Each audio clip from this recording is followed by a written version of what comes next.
10 hours 12 hours traffic jam ಆಗುತ್ತೆ, ಅಷ್ಟು ಪೂರ್ತಿ ನೀರು ಮೇಲೆ ಬಂದು. ಹೌದು 5 to 6 years ಒಂದ್ಸಲ ಮೇಡಮ್ ಇದು. Last time we have better explain, but what I last time this to go water has flowed over the existing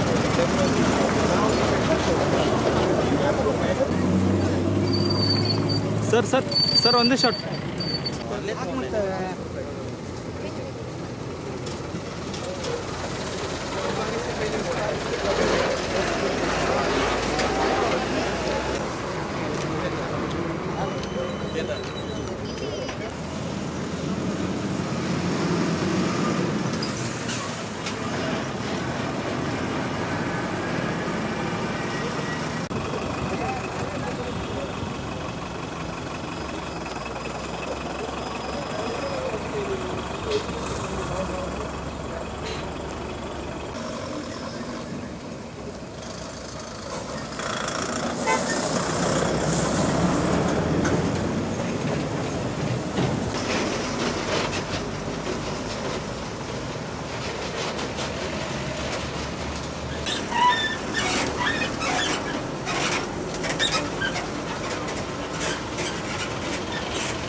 ಯಾವುದೂ ಇಲ್ಲ ಆಸೆಪ್ಟ್ ನಮಗೆ ಇಶ್ಯೂ ಇದ್ದಿದ್ದು ಒಂದು ಮೂರು ಸ್ಪಾಟಲ್ಲಿ ಒಂದು ಕೆಳಗೇರಿನಲ್ಲಿ ಹ್ಯಾಬಿಟೇಟ್ ಜಾಸ್ತಿ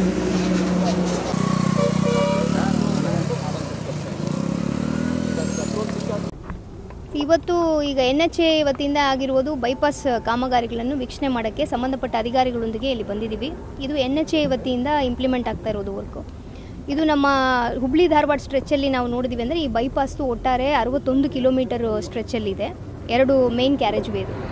ಸೊ ಇದರಲ್ಲಿ 34 ಕಿಲೋಮೀಟರ್ ಆಲ್ರೆಡಿ ಕಂಪ್ಲೀಟ್ ಮಾಡಿದ್ದಾರೆ, ಉಳಿದದು ಈಗ ಕಂಪ್ಲೀಟ್ ಮಾಡಬೇಕು. ಈಗ ಒಟ್ಟಾರೆಯಾಗಿ ಅವರು ಪ್ರೋಗ್ರೆಸ್ ಅಂತ ತೊಗೊಂಡಿದ್ರೆ 75% ಪ್ರೋಗ್ರೆಸ್ ಮಾಡಿದ್ದಾರೆ ಫಿಸಿಕಲಿ ಆ್ಯಂಡ್ ಫೈನಾನ್ಷಿಯಲ್. ಇದು ಒಟ್ಟಾರೆ 580 ಕೋಟಿ ಪ್ರಾಜೆಕ್ಟ್ ಇದೆ. ಸೊ ಇದರಲ್ಲಿ ಸುಮಾರು 62 ಏಕರ್ ಲ್ಯಾಂಡ್ ಅಕ್ವಿಸಿಷನ್ ಬರ್ತದೆ, ಅದನ್ನು ಕೂಡ ಈಗಾಗಲೇ ನಾವು ಕಂಪ್ಲೀಟ್ ಮಾಡಿದ್ದೀವಿ SLV ವತಿಯಿಂದ.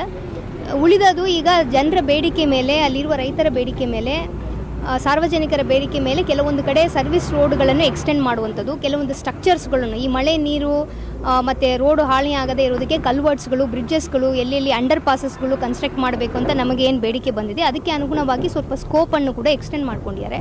ಅದರಿಂದ ಇನ್ನೂ 23 ಏಕರ್ ನಮಗೆ ಅಕ್ವೈರ್ ಮಾಡಬೇಕು ಅಂತ ಅವ್ರ ಕೋರಿಕೆ ಮೇಲೆಗೆ ಈಗಾಗಲೇ ನಾವು ಪ್ರಿಲಿಮಿನರಿ ನೋಟಿಫಿಕೇಷನ್ ಹೊರಡಿಸಿ ಈಗ ಫೈನಲ್ ನೋಟಿಫಿಕೇಷನ್ ಹಂತದಲ್ಲಿ ಪ್ರಕ್ರಿಯೆ ನಡೀತಾ ಇದೆ. ಸೊ ಅದನ್ನು ಕೂಡ ಕೊಟ್ಟಿದ ಮೇಲೆ ಎಲ್ಲೆಲ್ಲಿ ನಮಗೆ ಗ್ಯಾಪ್ಸ್ಗಳಿತ್ತು ಅದನ್ನು ಕೂಡ ಕಂಪ್ಲೀಟ್ ಆಗ್ತವೆ. ಈಗಾಗಲೇ 51 ಕಿಲೋಮೀಟರ್ ಸರ್ವಿಸ್ ರಸ್ತೆ ಕೂಡ ಈಗಾಗಲೇ ಮಾಡಿದ್ದಾರೆ. ಸೊ ಈಗ ಮೇನ್ ಕ್ಯಾರೇಜ್ ವೇದೆ ನಮಗೆ ಸ್ವಲ್ಪ ಡಿಲೇ ಆಗಿದೆ. ಇದು 2023 ಮಾರ್ಚ್ಗೆ ಇದು ನೀಡಿರುವ ವರ್ಕು. ಇದು 2.5 ವರ್ಷ ಪೀರಿಯಡ್ ಇತ್ತು, ಅಂದರೆ ಸೆಪ್ಟೆಂಬರ್ 2025ಕ್ಕೆ ಪೂರ್ಣಗೊಳಿಸಬೇಕಾಯಿತು.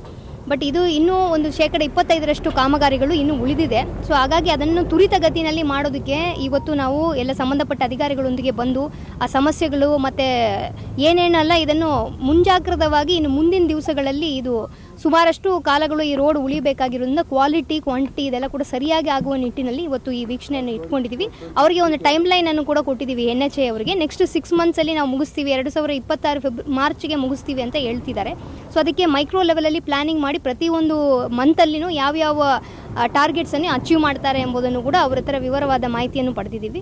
ಸೊ ಅದರ ಪ್ರಕಾರ ನಾವು ಸತತವಾಗಿ ಅದನ್ನು ಮಾನಿಟರ್ ಮಾಡಿ ಈ ಪ್ರಾಜೆಕ್ಟನ್ನು ಆದಷ್ಟು ಬೇಗ ಮುಗಿಸಿ ಹುಬ್ಳಿ ಧಾರವಾಡಲ್ಲಿ ನಮಗೆ ಸಿಟಿನಲ್ಲಿ ಯಾರಿರುವ ಕಂಜೆಷನನ್ನು ನಾವು ತಡೆಗಟ್ಟೋದಕ್ಕೆ ಎಲ್ಲ ರೀತಿಯ ಕ್ರಮಗಳನ್ನು ಕೈಗೊಳ್ಳುತ್ತೇವೆ. ನಾವು ಡಿಸ್ಟ್ರಿಕ್ಟ್ ಅಡ್ಮಿನಿಸ್ಟ್ರೇಷನಿಂದ ಸಪೋರ್ಟು ಮತ್ತು ನಮ್ಮ ಜಿಲ್ಲೆಯಲ್ಲಿ ನಡೀತಾ ಇರೋದ್ರಿಂದ ಓವರಾಲ್ ಆಗಿ ನಾವು ಮಾನಿಟರ್ ಮಾಡ್ತೀವಿ. ನಮಗೆ ಕೂಡ ಕೆಲವೊಂದು ಕಡೆ ಈಗ ನಾವು ವೀಕ್ಷಣೆ ಮಾಡುವಾಗ ಟೈಮಲ್ಲೂ ನಾವು ನೋಡಿದ್ದೀವಿ. ಸೊ ಎಲ್ಲಿ ಕೆಲವೊಂದು ರೀಟೈನಿಂಗ್ ವಾಲ್ಸ್ಗಳು ಸರಿಯಾದ ಸ್ಟೆಬಿಲಿಟಿನಲ್ಲಿ ಮಾಡದೆ ಅದು ಕುಸಿದೋಗಿರೋದು ಮಳೆಗಾಲದಲ್ಲಿ, ಅದನ್ನೆಲ್ಲ ನಮಗೆ ಎಲ್ಲೆಲ್ಲಿ ನಮಗೆ ಮಾಹಿತಿಗಳು ಬಂದಿದೆ ಅದೆಲ್ಲ ಕೂಡ ಸರಿ ಮಾಡಿಸೋದಕ್ಕೆ ಅವ್ರಿಗೆ ಡೈರೆಕ್ಷನ್ ಕೊಟ್ಟು ಈಗಾಗಲೇ ಸರಿಪಡಿಸಿದ್ದೀವಿ. ಬಟ್ ಈಗ ಏನಾದರೂ ನಮಗೆ ಇಶ್ಯೂಸ್ಗಳು ಬಂದಾಗ ಅದನ್ನು ಅವ್ರಿಗೆ ಆದಂಥ ಕ್ವಾಲಿಟಿ ವಿಂಗ್ ಕೂಡ ಇದೆ.